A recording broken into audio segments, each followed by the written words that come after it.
Welcome to Excel 2010 Business Math video number 27. Hey, if you want to download this workbook, Excel 2010 Business Math Chapter 3, or the PDFs or PowerPoints, click on the link below the video. Hey, we're going to start on the sheet P equals BR, and this is section 3.2, and they're going to introduce what's called the percent formula.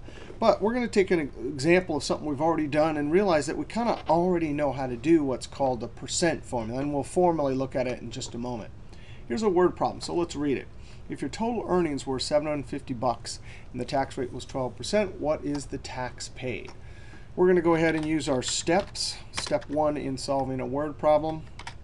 List all relevant facts and state the goal. So total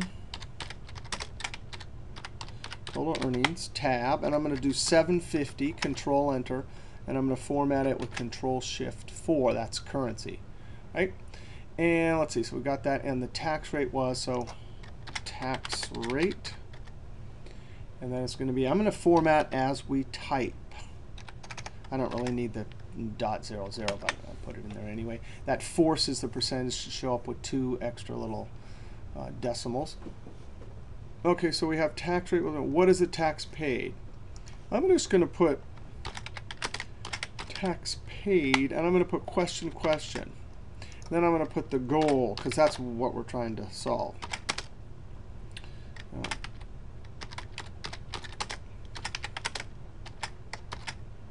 So we have our goal right there. All right, now so we know how to do this. Let's do step 2. I'm going to add some color here. Copy, paste, say right here, and change this to 2. All right. And we've already done this one, in fact, in class. We simply multiply these two, right? So here's your total for the period. We multiply the tax rate times this total, and it will give us some tax, right? And because this isn't 100%, the tax paid is going to be less than 750, some part of that. All right, but let's come down here, and we'll do our same trick we did the last couple chapters. I'm going to click there because I need to get those 2 labels. Actually, all 3 labels. Watch this. Control Enter, and then drag it down. And then I'm going to get tricky here because I don't want the question marks there, but I'm going to highlight those. And these are relative cell references, and I need those down here. So I'm going to drag those over. Now, one problem with dragging it over like that is that it doesn't bring the format. So watch this. Here's an alternative. Equals, click on the cell. When you do it that way, it'll bring both the number and the formatting. All right, and so let's do our calculation. Equals times this. And we're not going to round it. We're going to use formatting. We're not going to use this in any subsequent calculation. All right, and as we talked about before, when you do a formula like this, that first cell reference, the formatting from that blue cell gets sucked down here and applied to that cell. All right, so that is our calculation. We have our answer. I'm going to copy this and paste it right here. Step 3, we write our answer in Word. So we say if our, let's just leave it like that. Maybe add some little formatting for that right there. And I'm going to use not the all borders, but the surround outside only. All right, so we've done this before. We know how to do it. But in this chapter, they give us some new terms. And they'll kind of make sense. Let's look at this. We have our total amount. That's our starting point, right? Our total amount. We have a percentage, which is less than 1. So when we multiply these together, we get 90, right? And that is smaller than this. It is, in fact, part of this. The part that it is 12%, right? So in this chapter, we're going to learn, or in this section, we're going to learn that this is called the base. That's the base, the original or total amount. This is called the rate. And this is going to be called the part, right? So anytime you multiply base times a rate, you get a part. Now, this part does not always have to be, so this, in this case, it would have. But this part, we'll have in a later example, this part can be bigger than this if the rate is greater than 100%. All right, so base rate, part. And what do we do here? We took base times the rate, and we got the part, right? So most of us have done some at least basic calculations like this, right? Sales tax, tax rate, whatever it might be. But this is the terms they use, and so those are the terms we're going to use. Base times rate equals part. And with this little formula, in this section, we're going to solve for part. In the next two sections, 3.3 and 3.4, we'll solve for rate and base. All right, let's go look at another example. I'm going to scroll down here. All right, so here's our problem. If last year's sales were 500,000 and this year's sales were 110% of last year's sales, how much are this year's sales? Well, right off the bat, wow, that's awesome. That means we went up, right? Anytime you have more than 100%, right, if you were to multiply it times some number, you would get a number bigger than this. And remember, when you're converting numbers to decimals, and actually I don't think we ever did this one. We did things like convert that to a decimal. We did things like convert that. These are decimals, and we wanted to convert them to percentages. But 1 is what? Well, 1 is 100%, right? So anything above 1, we love that if it's increasing our business's sales, all right? All right, so let's read. Last year's sales were 500K. So we're going to do, we're going to do our same steps. In fact, I think I'll just go steal this copy.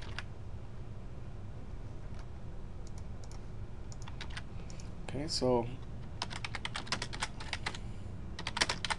last year's sales, tab 5, 100,000, Control Enter, and I'm going to Control Shift 4 to format that with currency. Last year's sales, and this year's sales were 110% of last year's sales. Okay, so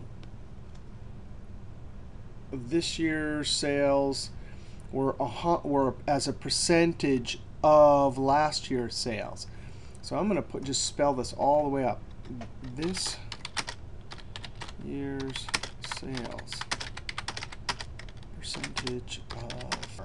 All right, and then I'm going to add some word wrap here. The reason why I did that is just to notice something.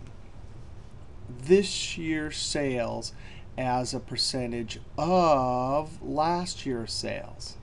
Now, the word of, back in chapter 1, we talked about that's multiplying, right? So some percentage of last year. So some percentage times last year's sales. So if we were to translate this directly into math symbols, right, there would be that percentage times our last year's sales. Here I am capitalizing in, right? So there's the rate, and there's the base. And what is that going to equal? Whoops. What is that going to equal? This year's sales.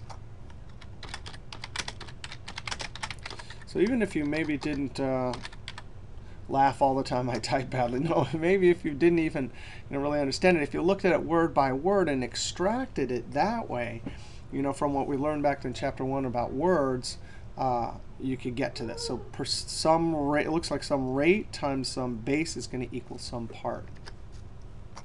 All right, so I'm going to put this 110, and I'm going to format as I type. All right, so last year's sales. Then we got that whole word there. Now, how much are this year's sales? So the goal is to get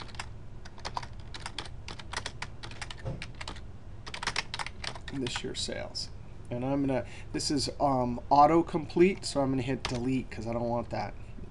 That is kind of annoying sometimes if you're forgetting you're not looking. All right, and so I'm going to put question marks.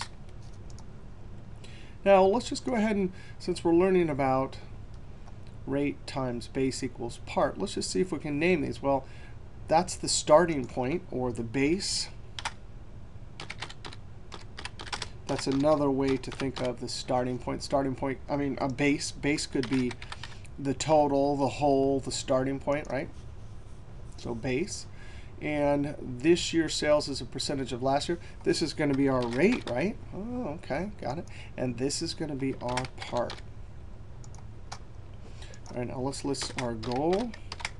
Goal is to, You know, let's see.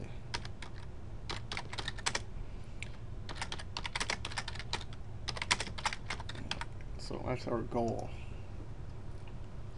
Now, okay, let's do step 2. Actually, I want to move it down here, 2. And this is going to, we've listed all the relevant facts, our goal. Now we're going to set it up and calculate it using efficient Excel methods. All right, so I'm going to need this and this, so I'm going to go equals this. And I'm going to add some word wrap right here. And then I'm going to, since I want the format, I'm going to go like this. And this year's sales, I forgot, I need this, I can do that too. All right, and so now, so what does it mean when I see that? I change the zoom. It just means there's a fence up and you can't see. So you got to unscrunch the column. All right, I don't think I did this last time. Base times rate, you might even want to put this here, right? To remind you. And if you know the formula, you multiply these two and you get that. So equals this times this.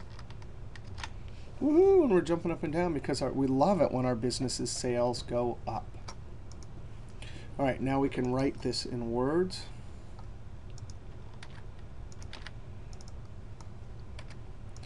And I'm going to zoom in a little bit. All right, so there we go. And then scroll down.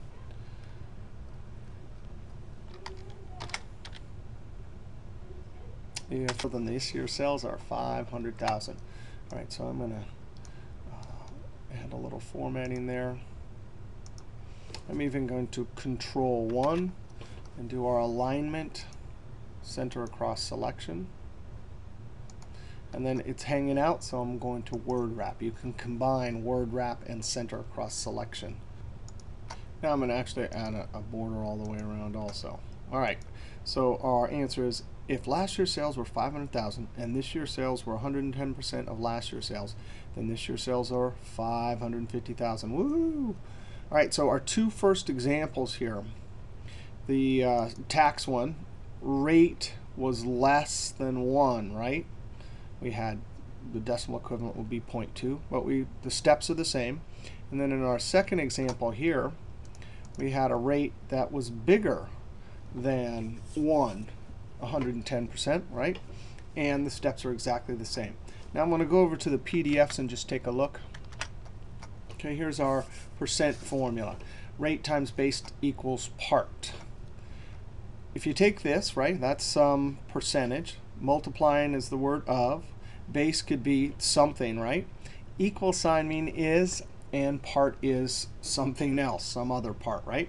So percentage of something is something, right? That's one way to think of it. All right, now let's just look at each part, right? We have the base times the rate, so that could be our gross earnings times the tax rate, and that gives us the part of our gross earnings that we have to pay. But let's look at the possibilities for each one of these terms here. I can get this all the way down here. All right, so the whole, so the base, right? It could be the whole, like your whole paycheck, or the total, your total paycheck. Could be the starting point, like we saw with last year's sales, right? We went from last year's sales to some larger amount the next year. You could also call it begin, right? We began, that's the beginning number, and we ended up a year later with another one, or begin. We'll actually use these terms in section 3.5, I think. But the base can be any of those, or that to which something is being compared, right? Because think about the example. The total possible points for a class is 500, and you got 470. So you would compare the part 470 to the total or the whole. So when it says to that which is being compared, right, you have your 470 and you're comparing it to the base or the total or the 500 points. Rate, the rate can be any of these. It can be a percent, a decimal, or a fraction, any single one of those. That's why we spent so much time last section converting back and forth. And finally, the part, The part is, oh, that's the rate times the base. The part is a part of the base, as sales tax is to part of it, sales tax is a part of the total sales, or as number of units sold. Imagine the number of units you sold as a part of the total of all units sold for a business, or as this year's total sales is a part of last year's total sales. That's the example we did, right? I didn't say it in when we did just ago, but when we figured out this year's sales, that was the end amount, right? We started last year, we ended up this year with much more. All right, now this is the formula, right? Rate times base equals part. But you just as easily could put the part first, right? You could say part equals rate times base. Similarly, rate times base, you could reverse those because multiplication can be done in any order, right? 2 times 1 is the same as 1 times 2. So you could put base first. Base times rate equals part. And also you could do this one. Part equals base times rate. All of these are the same. We'll get you the same part answer. Now, this chapter, we're using this formula. Part equals rate times base. This is section 3.2. In 3.3, we'll solve for base, because sometimes you need to solve for the base.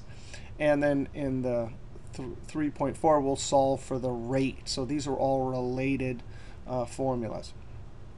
Actually, in this book, chapter 4, we'll see how to solve equations, and we'll see how to take this and solve and get this or this. Now, I've shown you the math here. We'll officially learn that in chapter 4. All right, here's our next example. This is in the PDFs. I have a number of written out examples, but let's go over to Excel. So we were started on P equals BR. I'm going to go over to part. A Pop Advertising Institute says that 55% of all supermarket shoppers have a written list of their needs. Well, I don't have a written list. I must not be part of those. Oh, but I have a written list in my head. Right? I wonder if that counts. Right? Next part. If there are 3,680 shoppers entering the supermarket that you manage in one day, what number of shoppers would you expect to have a written shopping list? All right, we're going to make it easy on ourselves. We're just going to say step 1 and start listing facts. All right, so Institute says that 35% of all supermarket shoppers have a written list. So I'm going to say percent of, I'm going to say shoppers for short. Shoppers, percent of shoppers who have a list. I'm going to put 55%. That's formatting as I type. Tab, don't forget that. I typed in 55. That is not what went in the cell. Formatting as you type, you look up here. It's not 55. What is it? Will someone tell me? Oh yeah, I heard it. It's 55. Remember, you can prove that to yourself. Go to General, Control Z. All right, now what is this going to be? Is this the base, the part, or the rate? Yeah, that's right. This is the rate. All right, so I have a written list of their needs. If there are 3,680 shoppers entering the supermarket that you manage in one day, so what is it? All shoppers in one day.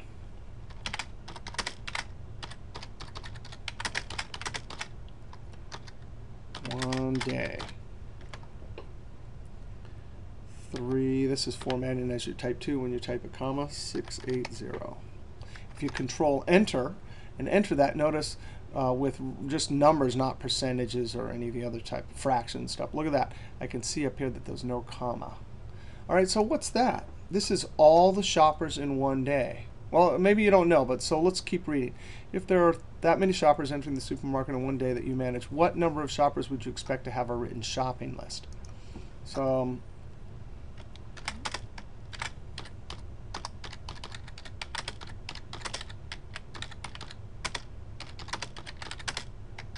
I didn't write number who have, because we have to use expect, because we're taking this 55% from some institution that says, hey, this is our calculation, but for any one given day, it's not going to be exactly 55%. So we say shoppers you expect to have a list. All right, and What is that? Oh, well, we don't know. We're solving for that, so I'm going to put some question marks. All right, so all the shoppers in one day, and this shopper should, well, here's the rate, right? So if this is all the shoppers, and we're guessing that 55% have a shopping list, so not all of them have the shopping list, right? So this is the part. And this, of course, is all of them, so it's the base. All right, now our goal, I'm going to just copy that. Enter F2 to put it in edit mode. That F2 works for formulas or text, and then I'm going to Control V. Goal, calculate. Calculate. Number of shoppers we expect to have a list. All right, so step 2.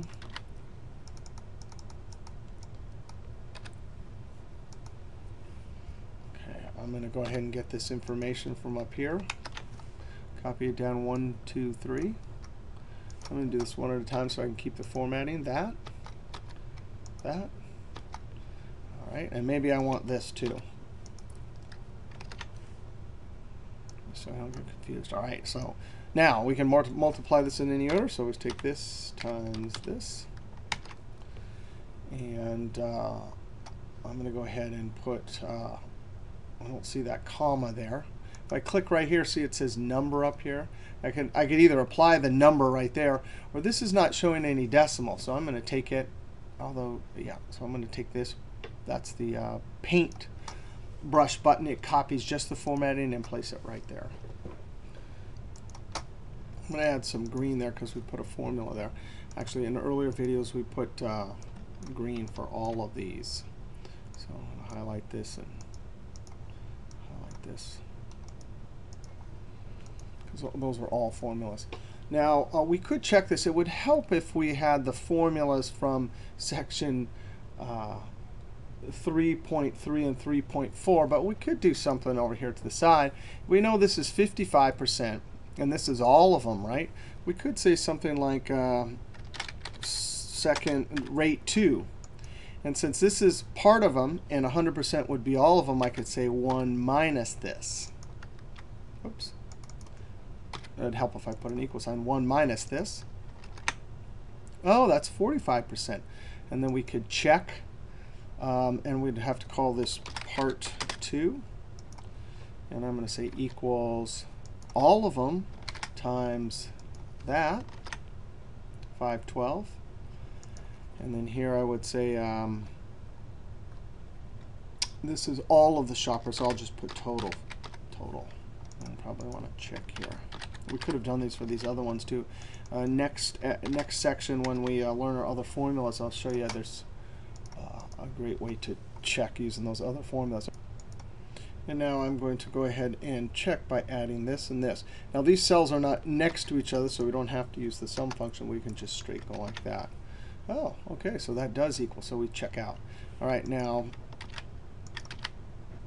step 3, we're going to write our answer in Word. All right, so if we assume that 55% of the shoppers have a list, then if we have 3,680 shoppers in our store in one day, we would estimate that 1,840 of them had a shopping list. All right, so that is the end of section 3.2. You can work on that. In our next video, we'll do section 3.3. See you next video.